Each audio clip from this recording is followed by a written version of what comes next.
Picture this horrifying scene in 175 BC Jerusalem.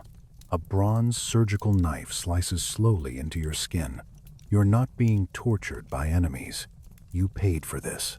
You're lying voluntarily on a crude operating table in a back room, enduring an excruciating procedure called epispasm, a barbaric surgery designed to reverse your circumcision. The surgeon is literally reconstructing your foreskin by stretching skin forward and binding it with leather ties until scar tissue forms. There's no anesthesia, just wine and herbs that barely dull the screaming pain. You're literally unmaking the covenant mark carved into your flesh as an infant, erasing the physical sign of your identity as a Jew. Why would anyone endure this agony? Because you want to walk naked into the Greek gymnasium without being mocked and identified. Because you want to exercise with the beautiful people, the cosmopolitan elite who run the New World Order. Because you want to hide who you are. This bloody, voluntary mutilation is the true spark of the Maccabean Revolt. History books tell you this was a heroic war against an oppressive empire. They're lying. It started as a desperate civil war against ourselves, against Jews who wanted to stop being Jewish. Before we dive into this story of identity, resistance, and the cost of survival, smash that like button and subscribe to Maproom Battles for more forgotten truths that challenge what you think you know. Drop a comment telling me where you're watching from. It's incredible. We're exploring these ancient conflicts together across millennia, connected by our need to understand what people will fight and die for. They actively defected to it. They viewed their own ancient traditions as embarrassing provincial superstitions and Greek cosmopolitan life as enlightenment, as the cure for backwardness. The rot started at the very top of Jewish society. The high priest's own brother, a man named Jason, approached the Seleucid king Antiochus IV with a proposal. He didn't ask for military protection or political favors. He offered a massive bribe, a mountain of silver, to buy the high priesthood like you'd buy a government contract. The king, always short on cash, took the money without hesitation. Jason took the sacred title, and his first act as high priest tells you everything about what was coming. He immediately built a gymnasium directly next to the Holy Temple, the most sacred site in Judaism. Imagine the symbolism. On one side, the ancient stone temple, where priests offered sacrifices to the invisible God of Abraham. On the other side, a gleaming Greek athletic complex, where naked young men oiled their bodies and wrestled for crowds. Priests began abandoning the altar mid-ceremony to watch the wrestling matches and discus competitions. The holy anointing oil was replaced by the smell of sweat and olive oil rubbed on naked flesh. The younger priests started wearing the petassos, the broad-brimmed Greek hat, as a fashion statement. They were ashamed of their own heritage, but corruption accelerates like a cancer. 3 years later, a bureaucrat named Menelaus decided he wanted the high priesthood too. He outbid Jason with an even larger bribe to King Antiochus. There was just one problem. Menelaus didn't actually have the money he'd promised, so he did the unthinkable. He broke into the temple treasury and looted the sacred golden vessels, cups, and bowls that had been dedicated to God for centuries and sold them to pay the king. He turned the house of God into his personal ATM machine, his slush fund for political ambition. When the people of Jerusalem found out and protested this sacrilege, Menelaus had the former high priest Onias III murdered in broad daylight. Jerusalem exploded into open Jewish civil war. Traditionalists, who still kept the Torah, fought Hellenizers in the streets. Blood ran in the markets. The city was literally tearing itself apart, Jew against Jew, brother against brother. This wasn't Greeks oppressing Jews. This was Jews killing each other over identity and modernity. Then the real monster arrived to take advantage of the chaos. Antiochus IV Epiphanes returned from a humiliating failed military campaign in Egypt. The Romans had forced him to withdraw, and he was bankrupt, politically humiliated, and absolutely furious. When he saw the civil unrest in Jerusalem, he didn't see it. as an internal Jewish squabble. He saw it as high treason, as rebellion against his authority. He didn't send police to restore order. He sent the full military to make an example. The king unleashed absolute hell on Jerusalem. His professional soldiers breached the city gates and turned the ancient capital into a slaughterhouse. In just 72 hours of systematic violence, 80,000 people were butchered in the streets, men, women, children. Another 40,000 survivors were chained together and sold into slavery across the Mediterranean. The gutters literally ran red with blood. The smell of death hung over the city for weeks. Antiochus didn't stop at mass murder. He personally marched into the temple, stepping over the bodies of slaughtered priests, and entered the Holy of Holies, the inner sanctuary, where only the high priest was allowed once a year. He stripped the gold plating off the walls with crowbars. He stole the sacred menorah. He emptied the entire treasury, taking everything of value. Then came the edicts that transformed persecution into genocide. Antiochus banned the Jewish faith entirely, under penalty of death. No more Sabbath observance. No more Torah study. No more circumcision of infant boys. These weren't suggestions, they were capital crimes. Seleucid soldiers actively hunted down families suspected of practicing Judaism. They found 2 mothers who had secretly circumcised their newborn sons according to ancient custom. The soldiers didn't arrest the women or fine them. They tied the dead babies around the mothers' necks with rope, marched them to the highest point of the city wall, and threw them off. The mothers and infants died together, broken on the stones below, as a public spectacle. The message was absolutely clear to everyone watching. Obey the new order or die. The attempt to surgically alter Jewish identity through cultural pressure had failed. Now the amputation of the entire people would begin. If the massacre was the physical blow designed to break Jewish bodies, what happened next was the calculated spiritual execution designed to break Jewish souls. On the 25th of Kislev in the year 167 BC, Antiochus IV Epiphanes did something that had never been done in the entire 1,000-year history of the Jewish people. He didn't just lock and seal the temple doors. He redecorated. Seleucid soldiers hauled a massive marble statue into the inner sanctuary of the temple. It was a statue of Zeus Olympios, the Greek king of the gods, the patron deity of Antiochus himself. But the carved face was suspiciously, unmistakably familiar. It was the face of Antiochus. He was literally installing himself as God in the house of Yahweh, demanding worship. But the true horror, the act that would traumatize Jewish memory for millennia, came next. Upon the great altar where priests had offered unblemished lambs and grain offerings for centuries according to precise biblical law, the king's men dragged up a pig, an animal considered the ultimate ritual impurity in Jewish law, explicitly forbidden. They slit its throat in mockery of Jewish sacrifice. They didn't just burn it on the altar. They took the broth made from boiling its flesh and deliberately splashed it over the holy Torah scrolls, over the walls, over the sanctuary floor.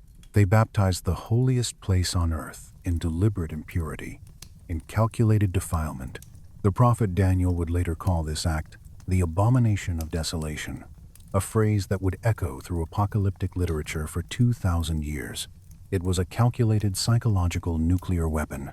Antiochus wasn't just mocking the Jews or asserting political dominance. He was systematically dismantling the entire machinery of their faith with surgical precision. Without a ritually clean temple, there could be no sacrifice. Without sacrifice, there could be no atonement for sin. Without atonement, the covenant connection between God and Israel was severed. He was theologically murdering a religion. Who was this man who would drive an entire nation to the brink of cultural extinction over statues and pork? To understand the Maccabean Revolt, you have to understand the twisted psychology of Antiochus IV Epiphanes. His official propaganda coins bore his portrait with the Greek inscription, Theos Epiphanes, God Manifest. He didn't merely think he was a divinely appointed king like other monarchs. He genuinely believed he was a living deity walking among mortals, Zeus incarnate. But the people of his own Seleucid empire had a different, more accurate name for him. By changing just one Greek letter, they mocked him behind his back. Epimanes the madman. Antiochus was a terrifying, unstable mix of genuine brilliance and clinical insanity. Ancient sources record that he was known to dress up in a Roman toga and run for non-existent political offices in his own capital just for entertainment. He would wander the public bathhouses playing elaborate pranks on random commoners, then suddenly order the public execution of a high-ranking dignitary for no clear reason. He was completely unpredictable, deeply insecure about his legitimacy, and dangerously ambitious. His grand dream was a perfectly unified empire where everyone spoke Greek, worshipped Greek gods, ate Greek food, and obeyed him without question. The Jews were the only significant obstacle in his perfect totalitarian picture. They were the stubborn stain on the map he couldn't scrub out. So he decided to turn Jerusalem itself into an open-air prison. On a strategic hill directly overlooking the Temple Mount, Antiochus ordered the construction of the Acra, a massive military fortress. This wasn't just a defensive position. It was a permanent psychological threat, a stone fist raised over the city. The fortress was garrisoned with battle-hardened Macedonian mercenaries and staffed by Jewish Hellenizers who had fully adopted Greek identity. From its high towers, archers could shoot arrows at anyone who dared approach the ruined temple below to pray or mourn. The Acra cast a literal physical shadow over the holy site every afternoon, a permanent architectural reminder that God had abandoned the building. The systematic persecution radiated outward from Jerusalem like a shock wave across the countryside. It wasn't enough for Antiochus to control the capital. He wanted to purge every village, to root out Jewish practice completely. He organized roving bands of inspectors, essentially religious death squads. These mixed units of Greek soldiers and Jewish collaborators would ride into small villages unannounced, set up a portable altar to Zeus in the town square, and gather all the inhabitants at spear point. The test was brutally simple. Eat the sacrificial pork or die. Bow to the idol or watch your children bleed out in front of you. For months, the response across Judea was passive resistance, martyrdom. This is the tragic phase of the story that often gets skipped in modern retellings. Before the Jews fought back, they simply died by the thousands. We have historical records of a group of approximately 1,000 Jews who fled into the caves of the Judean wilderness to observe the Sabbath in secret, away from the death squads. The Seleucid soldiers tracked them down through informants. They arrived at the cave entrance on a Saturday morning. The Greek captain shouted into the darkness, offering them mercy and safe passage if they would just come out and eat a single piece of pork, just perform the ritual to prove loyalty. The Jews inside the cave refused, but they also refused to fight back or defend themselves. It was the Sabbath day, the weekly day of rest commanded by God. To pick up even a stone or a sword would be to break God's explicit commandment. So when the soldiers piled bundles of wood and dry brush at the mouth of the cave and set it ablaze, the people trapped inside didn't even try to block the entrance or fight their way out. They sat in the suffocating darkness, parents holding their terrified children, elderly people singing prayers and psalms as the thick black smoke filled their lungs and choked them. They burned to death rather than violate the Sabbath. They chose religious law over biological survival. Antiochus heard these reports filtering back to his court and reportedly laughed. He thought he had definitively won. He was fighting a people who would literally rather die than kill, who valued ancient ritual purity over practical survival. He believed their rigid piety was their fatal weakness. He assumed confidently that if he just pushed hard enough, applied enough pressure, the few remaining holdouts would either convert to save their families or suffocate in caves like the others. But the mad king made one fatal error in his psychological calculations. He assumed every Jew was identical, that they would all respond the same way. He assumed that every village would submit like sheep to the slaughter. He didn't know that his roving death squads were currently riding toward a small, insignificant town called Modane. He didn't know that in this dusty village there lived an old priest named Mattathias, a man who had seen enough blood, enough blasphemy, enough smoke rising from caves where families burned alive. Antiochus was systematically pushing the Jews into a corner with no escape, but he forgot the most basic rule of nature. A cornered animal is the most dangerous thing on earth. The time for passive resistance was about to end. The era of martyrdom was over. The time for the hammer was about to begin. The Seleucid inspectors arrived in Modane on a dusty afternoon in 167 BC. Modane was literally nothing, a cluster of stone houses in the Modean foothills, far from the corruption and violence of Jerusalem. The death squad thought this would be easy, just another routine day of bullying frightened farmers into submission and compliance. The Greek official set up his portable altar to Zeus in the village square with practiced efficiency. He gathered the townspeople at spear point and deliberately singled out the most respected man in the crowd, an elderly priest named Mattathias. Mattathias was old, physically tired, and emotionally heartbroken. He had 5 adult sons, including a particularly intense young man named Judah. But the family had retreated to this backwater village to mourn the state of their nation in relative safety. The Greek officials smiled condescendingly at the old priest. He offered Mattathias a deal, the standard bribe. "Step forward, old man. Be the first in your village to sacrifice to the king's god. You and your sons will be honored with silver and gold. You will be titled Friends of the King, a prestigious rank. You'll be protected." It was the same offer that had worked in 100 other villages. The elders always took the silver to save their people. But Mattathias looked directly at the official and said, loud enough for every villager to hear clearly, "Even if all the nations in the king's dominion obey him and abandon their ancestral worship, even if every other Jew converts, my sons and I will walk in the covenant of our fathers. We will not obey." Heavy silence fell over the square like a weight. The official's hand drifted slowly to his sword hilt. The soldiers tensed.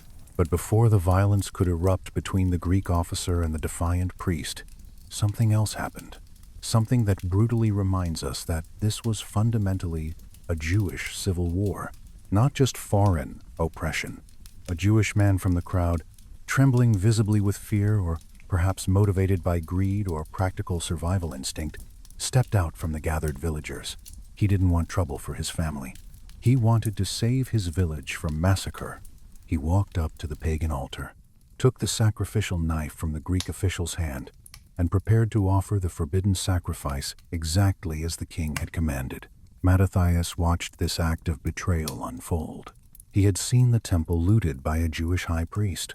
He had heard about Jewish babies thrown from walls, but watching a fellow Jew publicly betray God in his own village square was the final psychological breaking point.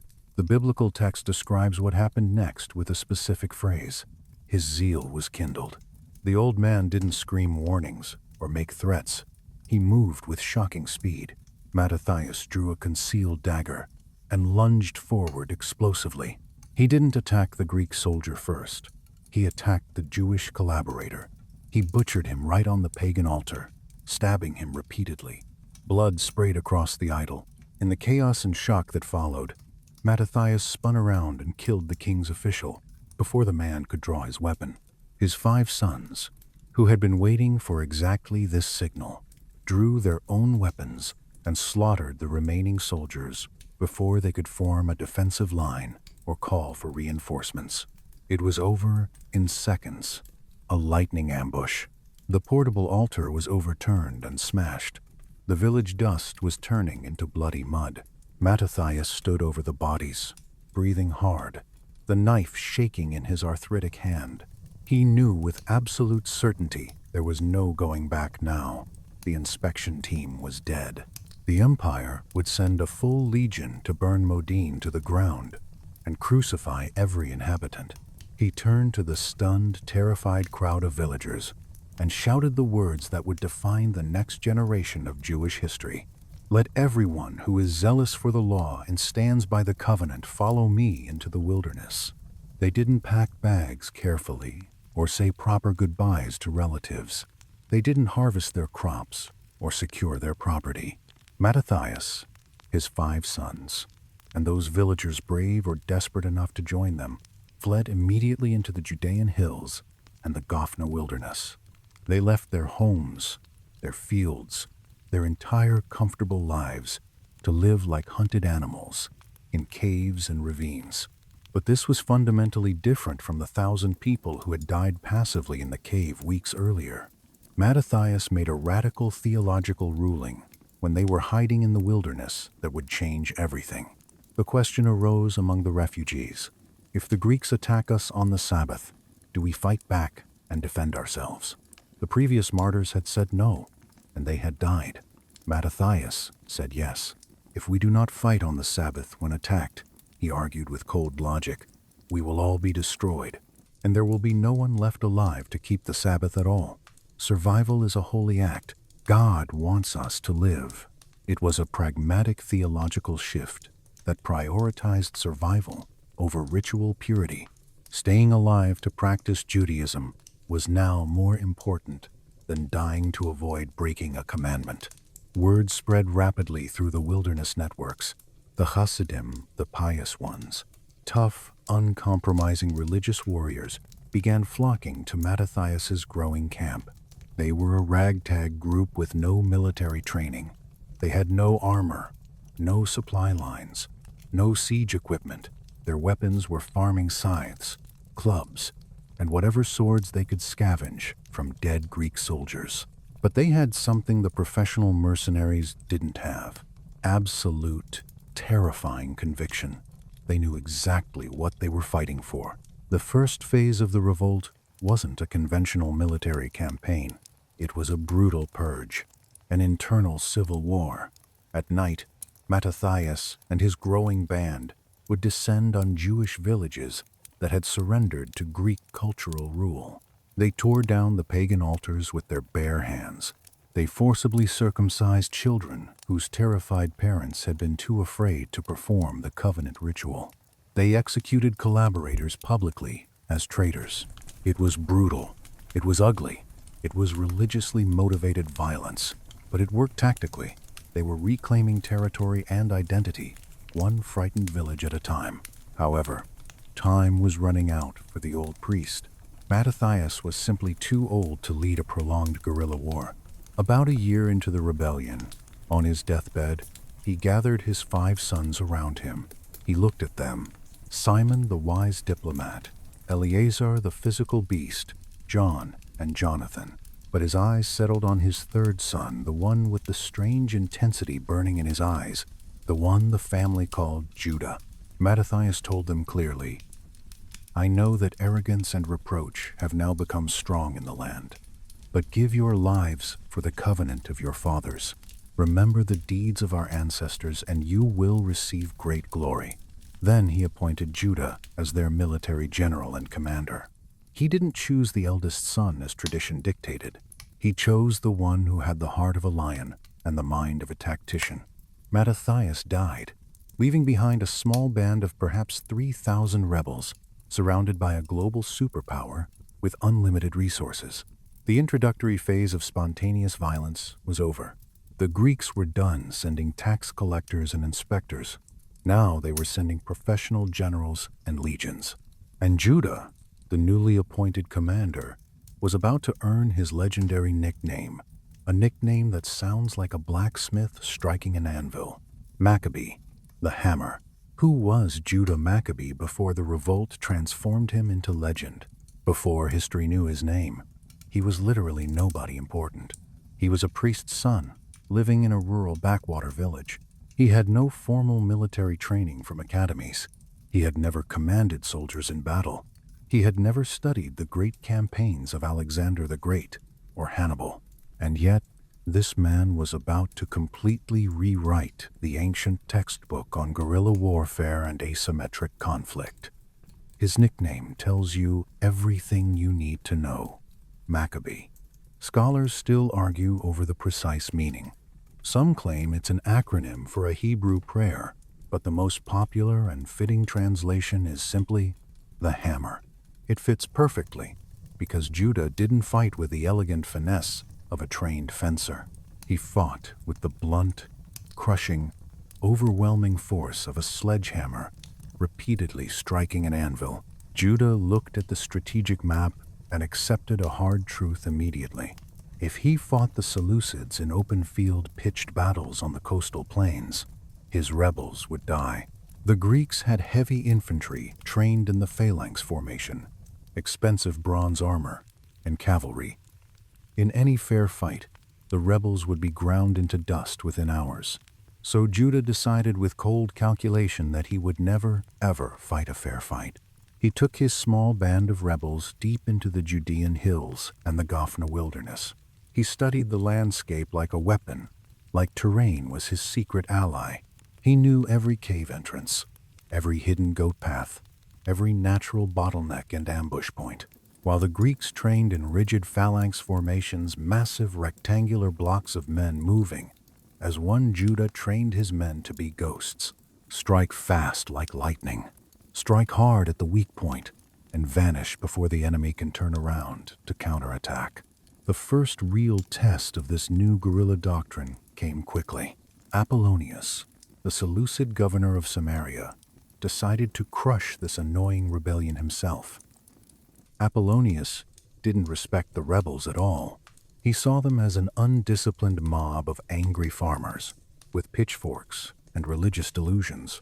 He gathered a sizable force, mostly local Samaritan auxiliaries and garrison troops, and marched south toward Jerusalem to wipe them out efficiently.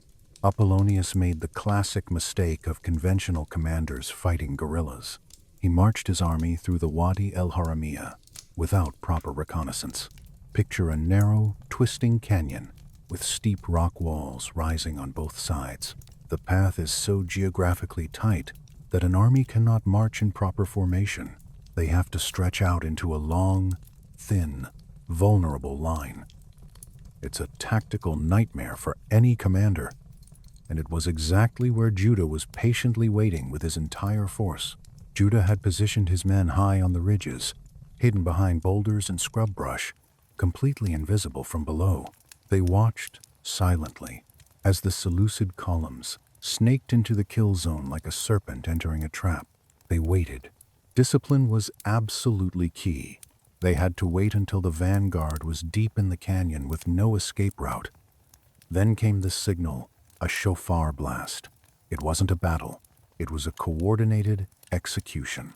Massive boulders were rolled off the cliffs, crushing the soldiers below like insects. Arrows rained down from invisible archers positioned above.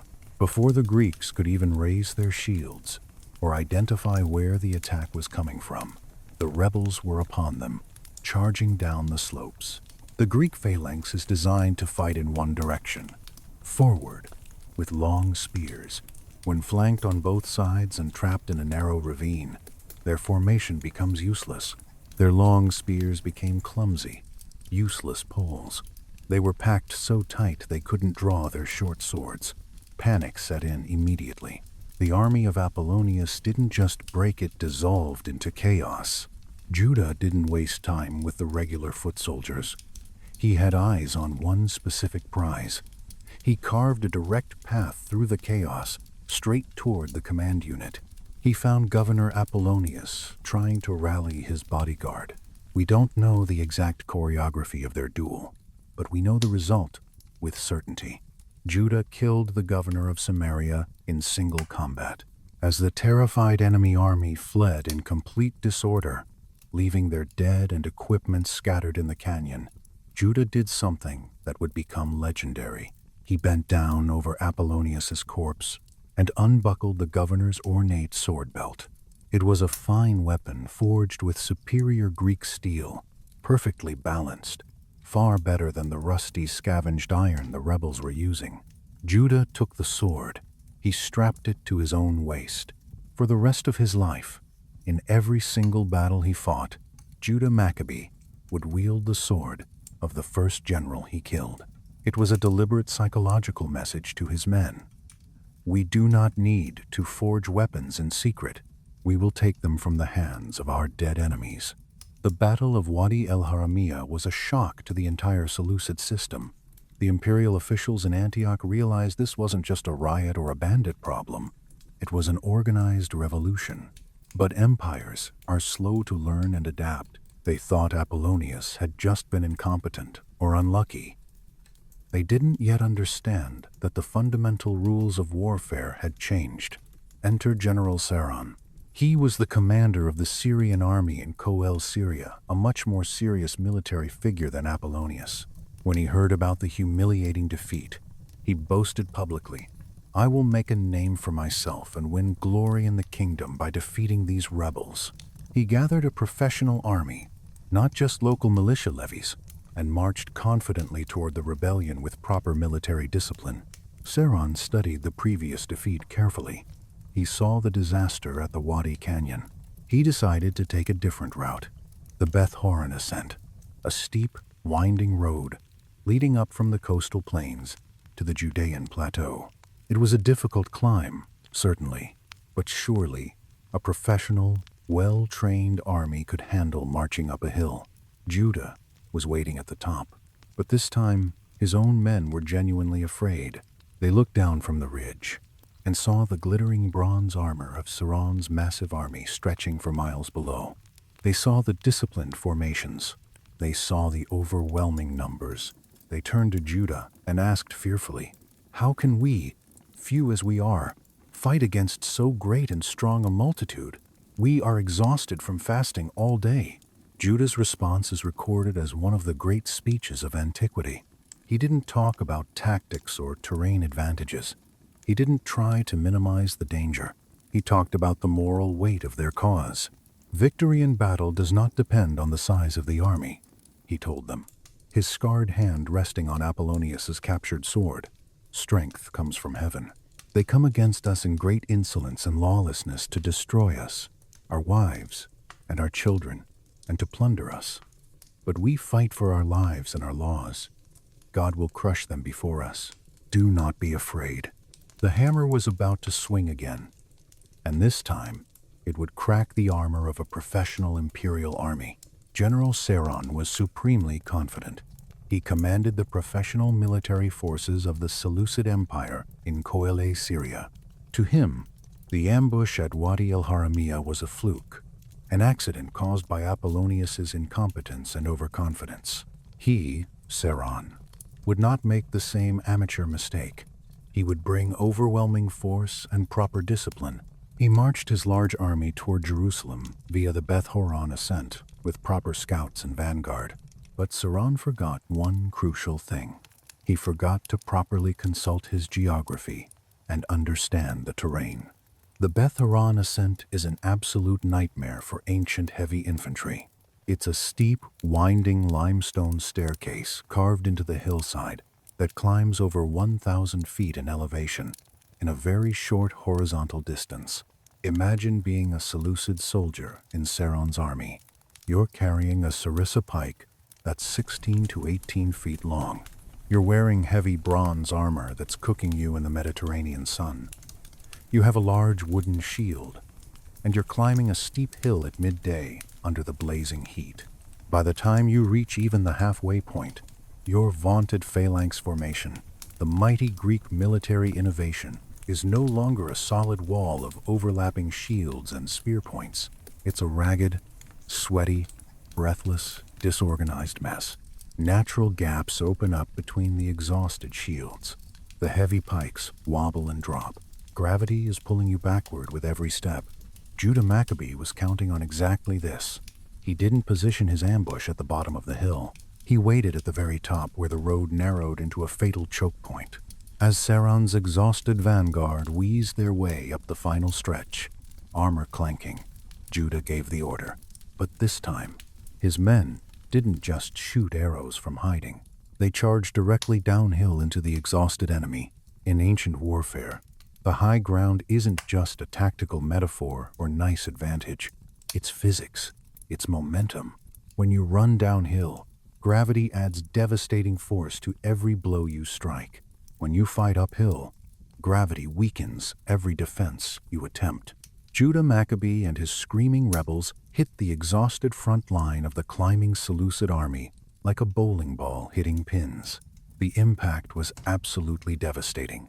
The front ranks buckled instantly, men falling. And here's where the geography of death kicked in brutally. The soldiers in the front tried desperately to retreat down the hill to escape, but they physically couldn't. Behind them were thousands of their own men still marching upward, completely unaware of the slaughter happening ahead in the choke point. The retreating soldiers crashed into the advancing soldiers. Men tripped over rocks, over each other, over their own unwieldy long spears. The entire formation collapsed into a terrifying human avalanche, tumbling down the hillside. Panic spread like wildfire through the ranks. Seron, the general who had boasted about making a name for himself, found himself trapped in the crush of his own fleeing army. He was cut down where he stood. 800 enemy soldiers died in just minutes. The rest threw down their expensive weapons and armor and ran for their lives, tumbling down the slopes all the way back to the Philistine coastal plain. Judah didn't chase them far. He knew better than to pursue into open terrain. He stopped his men at the base of the hills, had them systematically loot the bodies and abandoned equipment, and retreated back into the wilderness. He knew exactly what this second victory meant. He had just publicly humiliated the empire twice in rapid succession. The police action phase was definitively over. The real war was coming. When the news of Seron's catastrophic defeat reached Antioch, King Antiochus IV Epiphanes reportedly froze in rage. This was no longer about a few religious fanatics hiding in the hills. This was a genuine military threat to the stability of his entire southern border. If Judea fell into full rebellion, Egypt might exploit the weakness. The mad king emptied his treasury. He authorized a military budget that would bankrupt the state if necessary. He couldn't personally lead the army himself. He had to march east to suppress a serious rebellion in Persia that threatened his empire. So he appointed his trusted kinsman Lysias as viceroy and regent. He gave Lysias half of the entire royal army and a simple, chilling instruction regarding the problem of Jerusalem: wipe out their memory from the place and settle foreign colonists in all their territory. This was an explicit order for genocide and ethnic replacement. Lysias assembled a military force that made Seron's army look like a small patrol: 40,000 heavy infantry, 7,000 cavalry, and something the Jewish rebels had never faced before in battle: war elephants, the ancient world's tanks. He placed this massive death machine under the command of 3 top-tier generals: Ptolemy, Nicanor, and Gorgias. As this overwhelming force gathered at Emmaus, watching the sheer terrifying scale of the enemy camp, the Jewish rebels felt a cold dread settle over them. They were 3,000 farmers and priests against a professional war machine of 47,000 trained killers.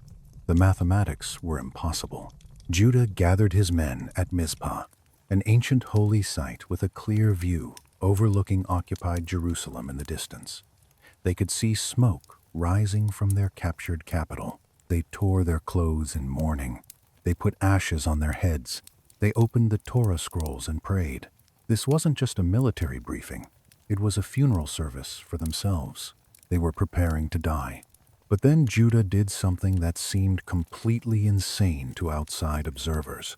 He walked through the assembled ranks and started sending people home, dismissing soldiers.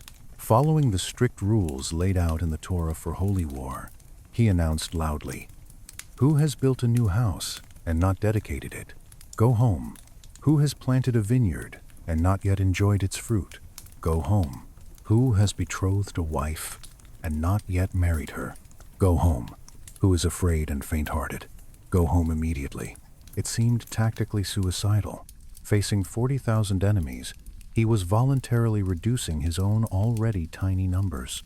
But Judah knew something crucial about human psychology. Fear is contagious in close quarters. He needed a concentrated core of men who had already mentally accepted death. He didn't want soldiers worrying about their upcoming wedding day or their new house. He wanted warriors whose only thought was God and the mission. The ranks visibly thinned out. The fearful left. What remained was a distilled, concentrated force of pure religious zeal. 3,000 men with no armor, no elephants, no cavalry, just the hammer, the hills, and a plan so audacious it bordered on suicide. The Seleucid camp at Emmaus was not just a military base. It was a floating economic city. Merchants from all over the region had traveled with the army, bringing with them iron chains and wooden shackles. They weren't there to fight. They were there to buy. The Seleucid command was so utterly confident of easy victory that they had already publicly posted the prices for Jewish slaves before the battle. They were literally calculating their profits before fighting. Inside the command tent, General Gorgias hatched what he thought was a brilliant plan to end the war in one decisive night. His intelligence network had located Judah's camp at Mizpah. Gorgias didn't want to slog through a long, difficult battle the next day. He wanted a decapitation strike, kill the leadership while they sleep. He handpicked 5,000 of his absolute best infantry and 1,000 elite cavalry. His plan was elegantly simple. March under cover of darkness, scale the hills silently, and slaughter the sleeping rebels before dawn. Cut off the head, and the body dies. It was a solid, professional military plan. Against any conventional enemy, it would have worked perfectly. But Judah Maccabee didn't rely on conventional military intelligence or formal scouts. He had the ultimate home field advantage. Every shepherd in the hills, every farmer in the villages, every child playing near the roads was a potential scout and informant. Before Gorgias had even finished saddling his horse, Judah knew exactly what was coming. This was the critical moment of truth. A lesser, more conventional commander would have dug in defensively and prepared to receive the night attack. A foolish commander would have tried to ambush the ambushers in the hills. Judah did neither. He realized with tactical genius that if Gorgias was taking 6,000 elite troops up into the mountains on a night march, that meant the main camp at Emmaus, with its 40,000 soldiers and all those elephants, was suddenly missing its best, most alert defenders. The camp would be vulnerable. Judah made a decision that still terrifies military historians when they study it. He ordered his men to quietly abandon their camp at Mizpah, but they didn't retreat to safety. They marched forward toward the enemy. As Gorgias and his elite killers were creeping up the dark mountain trails in complete silence, expecting to find sleeping rebels to massacre, Judah and his 3,000 ragged warriors were slipping past them in the darkness, marching down toward the coastal plains. They were like two ships passing in the night, missing each other by miles. Imagine the incredible tension of that nighttime march. 3,000 men moving in total silence through the wadis and valleys. If they were spotted by even one enemy patrol, it was over. They'd be trapped and slaughtered. If dawn broke before they reached their destination, the Seleucid cavalry would run them down in the open fields like dogs. They were walking directly into the lion's mouth. Back up in the mountains, Gorgias arrived at the Mizpah camp just before dawn. He signaled the attack with hand gestures. His eager men charged forward into the camp with swords ready, expecting to slash through tent fabric and sleeping flesh. But they slashed only air and canvas. The tents were empty. The campfires were burning low, but there wasn't a single soul present. Gorgias was genuinely confused and frustrated. He assumed the cowardly rebels had somehow gotten wind of his approach and panicked, fleeing deeper into the wilderness to hide. "These fellows are running away from us like rabbits," he laughed to his officers. He ordered his tired troops to push further into the barren mountains to hunt them down and finish them. He was unknowingly marching his elite force further and further away from where the real danger was forming. Meanwhile, down on the coastal plain, the sky was beginning to turn from black to gray. Dawn was rapidly approaching. Judas Maccabeus stood with his exhausted men at the edge of the Emmaus Valley. Below them lay the massive Seleucid main camp spread across the plain. Thousands of white tents stretching as far as the eye could see in the dim light. The enemy was just beginning to wake up. They were unarmored, yawning, stretching, stumbling out to relieve themselves, completely unaware that the 6,000 men supposed to be protecting them were miles away chasing ghosts in the mountains. Judah looked at his frightened, exhausted men. They had marched all night. They were terrified by the sheer, overwhelming size of the enemy force before them in the growing light. The book of 1 Maccabees records that when the sun rose and the rebels saw the Seleucid army strong and fortified with cavalry surrounding it, these men were experts in war. They were afraid. But Judah didn't hesitate or show fear. He knew the window of opportunity was closing rapidly. Sunrise meant visibility. He turned to his men, raised the captured sword of Apollonius high, and gave the order to attack. They weren't going to sneak in quietly. They were going to scream. The sun broke over the horizon, and the Battle of Emmaus began with a sound that has echoed through military history for thousands of years. The blast of the shofar, the ram's horn. Judah's men didn't just charge, they erupted like a force of nature. 3,000 screaming rebels poured out of the morning mist like demons, crashing into the edges of the unprepared Seleucid camp. Inside the tents, it was absolute pandemonium. Soldiers woke to the sound of slaughter and screaming. They stumbled out in their sleeping tunics, desperately reaching for swords and armor that weren't where they should be, looking frantically for commanders who were miles away in the mountains. Without the phalanx formation and unit cohesion, a Greek soldier is just a confused man with a heavy shield and limited vision. Without organization and officers, an army of 40,000 isn't a fighting force. It's a panicked stampede. The rebels moved with terrifying precision despite their lack of formal training. They didn't try to kill everyone, that would be impossible. Instead, they set fires in a camp made entirely of canvas tents, wooden supports, and stored grain. Fire is a weapon more effective than 1,000 spears. The smoke billowed up thick and black, choking and blinding. The Seleucid mercenaries, unable to see clearly who was attacking or from which direction, began fighting each other in the chaos. Within the first hour, the supposedly invincible imperial army broke psychologically. They abandoned the camp entirely. They abandoned their supplies and weapons. They ran in terror toward the coast, chased by Jewish warriors who were now armed with the fine weapons they'd picked up off the ground. But the battle wasn't over yet. Judas Maccabeus showed his tactical genius once again, as his celebrating men began eyeing the mountains of valuable loot left scattered everywhere. Judah blew the shofar again, sharply. "Do not be greedy for the plunder," he commanded sternly. "For there is still a battle before us." He knew exactly what was coming next. Gorgias and his elite force would be returning. High up in the mountains, General Gorgias was physically and mentally exhausted. He had spent the entire night hiking through rough terrain, chasing shadows, finding absolutely nothing. Frustrated, angry, and tired, he finally ordered his elite troops to turn back toward the main camp to regroup. As they crested the final ridge and looked down into the valley below, expecting to see the orderly rows of their camp, they instead saw a massive pillar of black smoke rising into the morning sky. They saw the plains covered with the scattered bodies of their comrades, and standing there in perfect formation amidst the burning ruins of the Seleucid camp, waiting for them, was Judas Maccabeus and his army. It was a perfect psychological checkmate.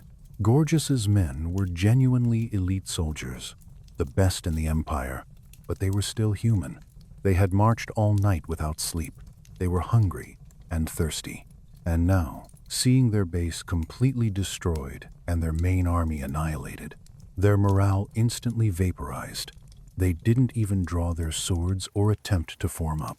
The 6,000 elite troops looked at Judah, standing in the smoke, looked at the devastation, and simply turned around and fled without fighting. Judah had defeated 47,000 men with 3,000, and he had done it with almost no casualties to his own force. Now, the victorious rebels finally turned to the spoils of war. The irony was delicious. They found the bags of silver that the slave traders had brought to purchase them. They found the finest purple dyes, stockpiles of Greek weapons far superior to their own, and months' worth of food supplies. The rebellion, which had started with starving farmers hiding in caves, eating whatever they could forage, was now the richest, best-equipped military force in the entire region.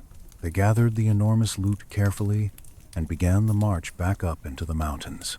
But this time they weren't heading back to the caves to hide. They were heading for the one place that had been denied to them for 3 long, painful years. The place where this whole conflict had started. They turned their faces toward Jerusalem. The road was open. The garrison at the Acra fortress was isolated and surrounded. The Seleucids were reeling in complete shock. But as the rebels climbed the final hill and looked down at their holy city spread before them, the cheering and celebration stopped abruptly. The silence returned, heavy. What they saw broke their hearts into pieces. The gates were burned to charcoal. The defensive walls were breached in multiple places, and the temple, the house of God, looked like an abandoned graveyard. Dense weeds were growing wild in the courtyards, as tall as a man. The gates of the sanctuary were black with soot and fire damage. The priests' chambers were demolished ruins, and there, standing obscenely in the holy place, was the marble statue of Zeus Olympios with Antiochus's face, staring back at them with blank stone eyes. The victory at Emmaus was a miracle of tactics and courage, but the next battle wouldn't be fought with swords and spears. It would be fought with shovels, brooms, ritual oil, and faith. The liberation of Jerusalem was not a triumphant parade with music. It was a construction project. The rebels walked into the temple complex, and many fell to the ground, weeping at what they saw. The degradation was absolute and heartbreaking. The gates were burned to charcoal. The priests' chambers were demolished, and in the courtyards where the feet of pilgrims used to tread, a dense thicket of weeds and thorns had grown completely wild, reclaiming the space. Judah didn't waste time on speeches or ceremonies. He immediately selected the priests who had remained uncorrupted during the occupation, those who had refused to bow to Zeus or participate in pagan sacrifices, and ordered the cleansing to begin immediately. It was back-breaking physical labor. They had to haul out debris, scrub dried blood from the stone floors, and systematically tear down all the pagan structures Antiochus had erected. But they hit an unexpected theological crisis. What should they do with the great altar? This was the massive structure of unhewn stones where offerings had been made to God for centuries. But Antiochus had sacrificed a pig on it. In the eyes of Jewish ritual law, the stones were contaminated, infected.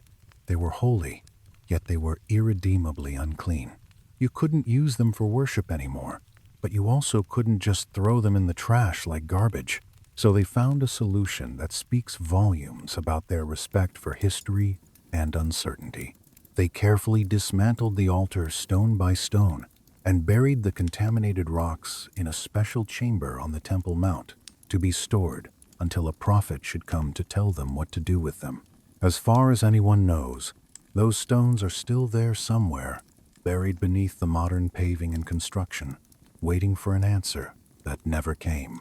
They built a completely new altar from fresh stones. They crafted new holy vessels to replace what had been stolen. But then came the question of how to celebrate this moment. This is where the true historical story of Hanukkah diverges dramatically from the children's version most people know today. If you ask anyone why Hanukkah lasts for 8 days, they will confidently tell you the story of the miraculous oil. The rebels found only one small jar of pure olive oil with the high priest's seal, enough to burn for just one day, but it miraculously burned for 8 full days. It's a beautiful, inspiring story about divine intervention. But here's the historical shock. The Book of Maccabees, the primary historical source written by people who actually lived through these events, does not mention the miracle of the oil. Not a single word about it. So why 8 days? The historical text gives us a much more practical and perhaps more poignant reason. For the past 3 years, while hiding in caves and fighting for their lives, the Jewish people had been completely unable to celebrate their required holidays. The most important of these was Sukkot, the Feast of Tabernacles, which is a joyful 8-day festival held in the autumn. Judah declared that since they had tragically missed Sukkot while fighting for survival, they would celebrate it now in the winter as a delayed observance. They waved palm branches and sang hymns of praise just like during Sukkot. Hanukkah was originally a delayed make-up celebration for a different holiday entirely. So where did the famous oil miracle story come from? It appears in the Talmud, a rabbinic text written nearly 600 years later, long after the events. By then, the political landscape had changed dramatically. The Hasmonean dynasty, the descendants of Judah and his brothers, had eventually become corrupt, power-hungry, and essentially adopted Greek culture themselves, becoming exactly what they had fought against.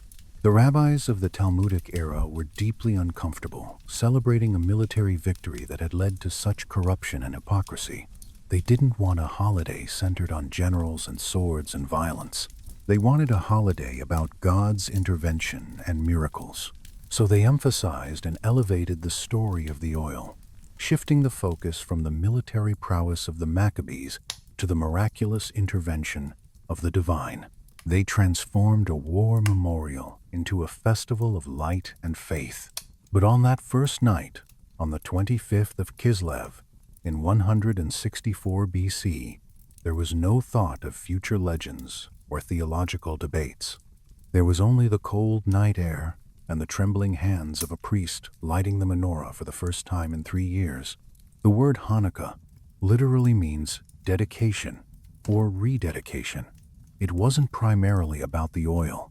It was about the sacred act of reclaiming the holy space from defilement. As the lamps flickered to life for the first time, casting long dancing shadows against the newly whitewashed walls, the message was absolutely clear to everyone present.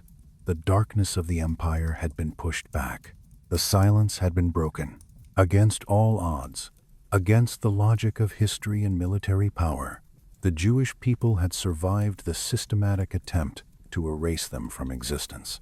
But as the flames danced and the people celebrated, Judah Maccabee stood watching from the shadows, his scarred hand still resting habitually on his sword hilt. He knew something the cheering crowds did not yet understand. Winning the initial war is one thing.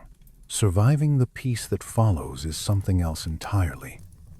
The Greeks were not gone, they were just temporarily regrouping, and the fragile unity that had held the diverse rebels together under existential threat was about to be tested by the most dangerous force of all, politics and competing visions of the future. Hanukkah was a victory, a miracle even, but it wasn't the end of the story. It was merely the end of the beginning. The Seleucid Empire was humiliated, but it was far from broken or finished. In 162 BC, the empire returned with overwhelming force, and this time they didn't bring just soldiers. They brought the tanks of the ancient world. The Battle of Beth Zechariah is one of the most terrifying scenes in the entire revolt. The new young king, Antiochus V, son of Epiphanes, accompanied by the regent Lysias, marched south with a massive army and 32 war elephants. These weren't circus animals for entertainment. Historical texts tell us the handlers deliberately forced the elephants to drink the blood of grapes and mulberries, essentially getting the massive beasts drunk on wine and fruit juice to make them enraged and aggressive. Before battle, Each elephant carried a wooden tower on its back holding 4 archers and a driver, and was surrounded by a protective guard of 1,000 heavy infantry and 500 cavalry per elephant. Judah Maccabee tried desperately to hold the defensive line at Beth Zechariah, but for the first time in the war, his guerrilla tactics completely failed. You cannot ambush a war elephant in an open field. You cannot hide from them in the hills. The Jewish line began to crumble under the sheer weight and terror of the assault. In the midst of this chaos, Eleazar, Judah's younger brother, known for his physical strength, saw something that made him act. He spotted a massive elephant, larger than all the rest, decorated with royal armor and purple coverings. He assumed the young king himself was riding in the tower on its back. Eleazar made a split-second decision that has been immortalized in art and scripture. He didn't run away from the terrifying beast. He ran directly toward it. He hacked his way through the surrounding protective infantry with his sword, diving desperately under the massive legs of the elephant. With a single powerful upward thrust, he drove his spear deep into the soft underbelly of the beast. It was a fatal blow to the elephant, killing it almost instantly. But it was a suicide mission for the man. The dying elephant collapsed immediately, its massive weight crushing Eleazar to death underneath. It was a moment of supreme heroism and courage, but it was also a tragic metaphor for the war itself. The rebels could hurt the empire, could inflict damage, but the crushing weight of the empire was slowly grinding them down in return. Judah was forced to retreat from the field. Jerusalem was besieged again by imperial forces. The rebels were slowly starving inside the city. They were saved not by their own military strength, but by completely unexpected political chaos back in the Seleucid capital that forced the besieging army to withdraw hastily to deal with a rival claimant to the throne. A temporary truce was signed. Freedom of religion was officially restored by treaty. Technically, the war's original objective was achieved. The Jews could practice their religion again. But Judah couldn't stop fighting. He realized with cold clarity that as long as the Seleucids politically ruled the land, the religious freedom could be arbitrarily taken away again tomorrow by a new king. He shifted the goalposts from religious freedom to full national independence. This decision split his support base down the middle. The pious Hasidim, the religious warriors who had joined him initially, said, "We have our temple back. We can worship freely. Let's go home to our families and fields." But Judah kept fighting, kept pushing. The war dragged on for 2 more grueling, bloody years of raids and skirmishes. The hammer was getting tired. His numbers were dwindling as supporters left. Then came the Battle of Elasa. In 160 BC, the Seleucids sent a new, capable general named Bacchides with 20,000 fresh troops. Judah Maccabee, the legend, the supposedly invincible commander, could only muster 3,000 men to face them. And then the unthinkable happened. When the Jewish soldiers saw the overwhelming size of Bacchides' professional army arrayed against them, they panicked. They deserted in droves during the night. By the morning of the battle, Judah Maccabee stood on the field with only 800 men remaining. His officers begged him desperately to retreat and live to fight another day. "We cannot possibly fight them now," they pleaded. "Let us save our lives now and return later with reinforcements when we have more men." Judah looked at them. He was likely in his 40s now, covered in scars, physically exhausted, carrying the psychological weight of an entire nation on his shoulders. He refused to retreat. His final words, recorded in the book of Maccabees, serve as the epitaph of a warrior. "God forbid that I should do this thing and flee from them. If our time has come, let us die manfully for our brethren, and let us not leave a stain upon our honor." The battle was ferocious and brief. Even with only 800 men, Judah somehow managed to break the enemy's right wing through sheer aggression. He charged forward, swinging the sword of Apollonius, pushing the enemy back toward the hills. But he was tactically outflanked. The left wing of the Seleucid army swung around expertly and closed the trap. Judah Maccabee was completely surrounded. There was no miracle this time, no clever maneuver, no last-minute divine intervention. Just a brutal, grinding melee of spears and shields and exhausted men. And there, somewhere in the dust and the noise and the blood, the hammer finally broke. Judah was cut down and killed. His surviving brothers, Jonathan and Simon, managed to retrieve his body during a temporary truce negotiated for burial. They buried him in Modin, next to his father Mattathias, where it had all begun. The biblical text simply says, "All Israel bewailed him with great lamentation and mourned many days. The hero was dead. The rebel army was scattered. The Seleucids reoccupied Jerusalem triumphantly." To any outside observer watching from Antioch or Egypt, it looked like the revolt had completely failed. The flame had been snuffed out. But history is strange and unpredictable. Sometimes a martyr is more dangerous than a living general. Judah was gone, but the fire he had started had burned too deep into the national consciousness to be extinguished. Judah was dead, his body buried in the family tomb. But the story didn't end there. His surviving brothers, Jonathan and Simon, were not the warriors that Judah was. They couldn't match his tactical genius or his charisma, but they were something potentially more valuable. They were skilled politicians and diplomats. They realized with clear eyes they couldn't defeat the Seleucid Empire on the battlefield through military force. So they decided to defeat it in the diplomatic courts instead, through intrigue. They played rival claimants to the unstable Seleucid throne against each other, selling their military support and loyalty to the highest bidder, switching sides when advantageous. It worked brilliantly.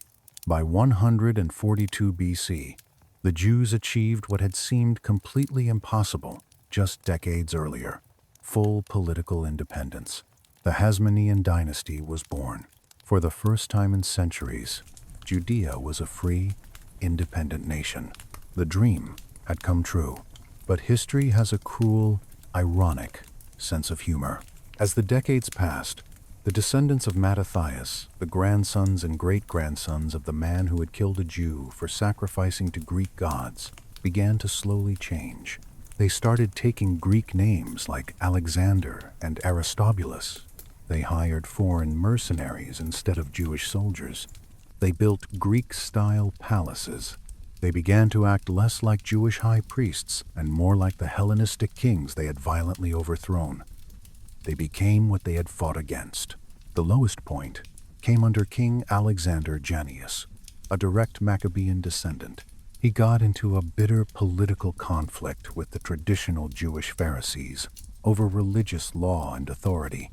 In a fit of rage and cruelty, he ordered 800 of his own Jewish people crucified in Jerusalem, while he feasted with his concubines, watching them die slowly. The transformation was complete and horrifying. The liberators had become the oppressors. Eventually, the Hasmonean kingdom collapsed into bitter civil war between rival claimants, opening the door for a new superpower to walk in. In 63 BC, the Roman general Pompey the Great entered Jerusalem with his legions. The brief century of hard-won Jewish independence was over. It wouldn't return for another 2,000 years, until 1948. So, was it all for nothing? Was the blood spilled at Modin, the tactical genius of Emmaus, and the heroic sacrifice of Eleazar completely wasted? Absolutely not. If the Maccabean Revolt had failed, if Judah had died in that first battle, Judaism would almost certainly have been extinguished by Hellenization. It would have become just another quirky, forgotten tribal cult, absorbed into the Greek pantheon, like hundreds of others. And if Judaism had died in the 2nd century BC, there would be no Christianity emerging in the 1st century AD. There would be no Islam in the 7th century. The entire moral and spiritual foundation of Western civilization, monotheism, the concept of one universal God, would look drastically, unrecognizably different. We might all be worshipping Zeus or some other pantheon today if not for a few thousand farmers in the hills of Judea who refused to eat pork. The physical kingdom of the Maccabees failed inevitably because power corrupts even the righteous. But the spiritual victory, the survival of the faith, and the people is eternal. Let's talk about the modern parallels, because they're everywhere. The Maccabean Revolt is every story of cultural survival against assimilation. It's indigenous peoples fighting to preserve language and tradition against colonizers. It's immigrants maintaining identity in new lands. It's any minority refusing to disappear into the majority. Think about the psychology of assimilation. The Jews who underwent epispasm surgery weren't tortured into it. They chose it voluntarily. They wanted to fit in, to be modern, to be accepted. Modern people do this, constantly changing names, hiding accents, disguising heritage to fit in. The question is, where's the line between adaptation and self-erasure? Think about civil wars being worse than foreign wars. The Maccabean Revolt started as Jews killing Jews. Mattathias didn't kill the Greek first, he killed the Jewish collaborator. Modern civil wars, Syria, Yugoslavia, Rwanda, follow this pattern. The bitterness is worse when it's brother against brother. Think about terrorism versus resistance. The Seleucids called the Maccabees terrorists. The Maccabees called themselves freedom fighters. Modern conflicts use the same language. One side's terrorist is another's resistance fighter. The labels depend on who's writing the history. Think about religious extremism and when it's justified. The Maccabees were religious extremists by any definition. They forcibly circumcised children. They executed people for eating pork. They destroyed pagan altars. Was that liberation or oppression? Modern religious conflicts ask the same questions. Think about guerrilla warfare tactics. Judah invented, or perfected, guerrilla warfare. Ambush, hit and run, use terrain, avoid fair fights. Modern insurgencies from Vietnam to Afghanistan use the exact same playbook. The tactics haven't changed in 2,000 years because they work against superior force. Think about David versus Goliath, 3,000 versus 47,000. The math was impossible, but they won. Modern underdogs study this. How do you beat a superior enemy? Judah's answer: don't fight on their terms. Change the rules of engagement. Think about the corruption of revolutionaries. The Hasmoneans started as freedom fighters and became tyrants. Every revolution faces this. The French Revolution, the Russian Revolution, the Iranian Revolution. Liberators become oppressors. Power corrupts even the righteous. Why? Think about identity versus survival. The Hasidim said, "We have religious freedom. Let's stop fighting." Judah said, "We need political independence." Who was right? Modern movements face this. Is cultural survival enough, or do you need political power? Think about the oil miracle being added later. The Talmud added the miracle 600 years after the event. Why? Because military victories are morally complicated. Miracles are clean. Modern societies do this constantly. Sanitize history, add myths, make heroes pure. Think about martyrdom versus pragmatism. The 1,000 Jews who died in the cave on Sabbath were martyrs. Mattathias said, "Fight on Sabbath. Survival is holy. Who's more faithful?" Modern religious people face this. When do you break rules to survive? Think about the role of religion in warfare. The Maccabees fought for God. That gave them strength, but also made compromise impossible. Modern religious wars, ISIS, crusades, sectarian conflicts show religion makes soldiers fearless, but peace harder. Think about elephants as ancient tanks. The psychological effect of war elephants was massive. Modern militaries understand this. Shock and awe, overwhelming force, psychological impact. Technology changes, but the principle remains. Think about slavery markets at battle sites. Merchants brought chains to Emmaus before fighting. Modern human trafficking follows war. Whenever there's conflict, there are people ready to profit from suffering. Think about the contaminated altar stones. They couldn't use them, but couldn't destroy them. They buried them until a prophet comes. Modern societies do this with contaminated history, Confederate statues, colonial monuments. Bury them, destroy them, wait for clarity. Think about Antiochus's madness. He thought he was God. Modern dictators Stalin, Mao, Kim do the same. The psychology of absolute power creates delusion. The people knew he was mad but couldn't say it. Think about fighting for the right to be different. The Maccabees died for the right to not eat pork, to worship differently, to look different. Modern diversity struggles are the same fight. Assimilation versus pluralism. Think about Beth Horon's terrain. Climbing soldiers are vulnerable. Modern militaries still study this battle. Terrain matters more than numbers. Afghanistan, Vietnam, mountainous terrain negates superior technology. Think about the symbolic power of temples. Defiling the temple wasn't just vandalism, it was attacking identity. Modern examples: destroying mosques, burning churches, demolishing cultural sites. It's psychological warfare. Think about slave rebellion tactics. The Maccabees were effectively slaves rebelling. Compare to Spartacus, Haitian Revolution, American slavery revolts. The tactics of the oppressed are similar across history. Think about night raids and asymmetric warfare. Gorgias's night raid should have worked. Judah anticipated and countered. Modern special operations are this same cat-and-mouse game of intelligence and counterintelligence. Think about the dangers of confidence. Apollonius, Seron, the generals at Emmaus, all supremely confident, all defeated. Modern militaries study this. Overconfidence kills.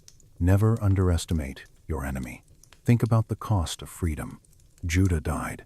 Eleazar died. Thousands died. They won independence for a century. Was it worth it? Modern independence movements face this calculation. What price is acceptable? Think about forced cultural practices. The Seleucids forced pig-eating. The Maccabees forced circumcision. Both used violence to enforce culture. Modern debates about assimilation versus preservation have this same tension. Think about when is violence justified. The Maccabees used violence to preserve culture. Was that justified self-defense or unjustified aggression? Modern ethics struggles with this. When does resistance become terrorism? Think about collective punishment. Antiochus punished all Jews for some rebels. The Maccabees punished all collaborators. Modern conflicts do this. Sanctions punish civilians. Reprisals kill innocents. Think about the power of symbols. Lighting the menorah was more important than military victory. Symbols matter. Modern movements understand this. Flags, anthems, monuments. They create unity and identity. Think about diaspora and homeland. Many Jews lived outside Judea, but cared about the temple. Modern diaspora communities maintain connections to homelands: Armenia, Ireland, Palestine, Israel. Think about generational trauma. The Hasmoneans became corrupt. Trauma gets passed down. Children of revolutionaries often become different people. Modern post-conflict societies see this. Think about the weaponization of religion. Antiochus used Zeus to control. The Maccabees used Yahweh to resist. Modern conflicts weaponize religion constantly. It's the most powerful motivator and the most dangerous. Think about survival through adaptation. Mattathias adapted Torah law, fighting on Sabbath. Survival required change. Modern religious communities face this. Adapt or die. Which traditions are essential? Which negotiable? Think about historical memory. Hanukkah keeps memory alive 2,000 years later. Modern commemorations do this. Holocaust remembrance. 9/11. Genocides. Memory is resistance against erasure. Think about the limits of military power. The Seleucids had overwhelming force but lost. Modern superpowers learn this in Vietnam, Afghanistan, Iraq. You can't bomb ideology into submission. Think about purity spirals. Some Maccabees wanted total purity, others pragmatism. Modern movements split the same way moderates versus extremists. Purity tests destroy coalitions. Think about legacy and corruption. The Maccabees' descendants betrayed their legacy. Modern revolutionary legacies get corrupted. Soviet Union, Cuba, Iran. How do you preserve revolutionary ideals in power? Think about when to stop fighting. The Hasidim said, "Stop after religious freedom." Judas said, "Continue for independence." Modern peace processes face this. When is enough enough? Think about the role of leadership. Judah inspired through personal courage. He led from the front. Modern militaries study leadership. Officers who share risk earn loyalty. Think about the danger of personality cults. Judah was essential, but when he died, the movement continued. Modern movements that depend on one leader, Castro, Mandela, struggle with succession. Think about the ethics of retribution. The Maccabees executed collaborators. Was that justice or revenge? Modern post-conflict societies struggle with this. Truth and reconciliation versus Nuremberg trials. Think about archaeology confirming history. We've found coins, fortresses, evidence of the revolt. Modern archaeology validates ancient texts. History isn't just stories, it's evidence. Think about the commercialization of holidays. Modern Hanukkah is about presents and latkes. The original was about religious war and identity survival. Modern commemorations get commercialized and sanitized. Think about women's invisibility. The sources barely mention women, but they were there. Mothers, daughters, wives. Modern history tries to recover lost voices. Who's missing from the story? So what's the final lesson of the Maccabean Revolt? It's this: identity is worth fighting for. Culture can survive against impossible odds. The few can defeat the many when fighting for something they believe in more than life itself. But victory is complicated. The Maccabees won militarily, but their descendants became corrupt. They preserved Judaism, but the Hasmonean kingdom failed. The lesson isn't that revolution is pure or that violence solves everything. The lesson is that survival is messy, that preservation requires sacrifice, and that fighting for identity has costs that echo through generations. The story of Hanukkah isn't really about a miraculous jar of oil burning for 8 days. That's a beautiful metaphor added later to make the story spiritual. The real story is about the stubborn refusal to disappear when the entire world wants you to assimilate. It's about choosing identity over comfort, survival over acceptance, faith over pragmatism. In a globalized world that constantly demands we all become the same, eat the same food, watch the same shows, speak the same language, worship the same values, the Maccabees remind us of the power of difference. They remind us that your identity, your history, your culture, your beliefs are worth preserving, even when the odds are 40,000 to 3,000. They remind us that sometimes you have to fight just to exist as yourself. Tonight, somewhere in the world, a Jewish family will light a candle in a window. It's a small flame, barely enough to warm your hands, but it's a signal across 2,000 years of history. It says, we are still here. The empire tried to erase us and failed. The statues of Zeus have crumbled into dust. The names of the Seleucid kings are forgotten by almost everyone. But we survived. We're still lighting candles. We're still telling the story. History, they say, is written by the victors. But in this case, history was written by the survivors. The Seleucid Empire fell. The Hasmonean kingdom collapsed.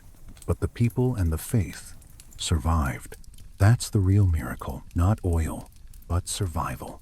If you've stuck with me through this epic journey, from the operating tables of Jerusalem to the battlefields of Emmaus and Beth Zechariah, thank you.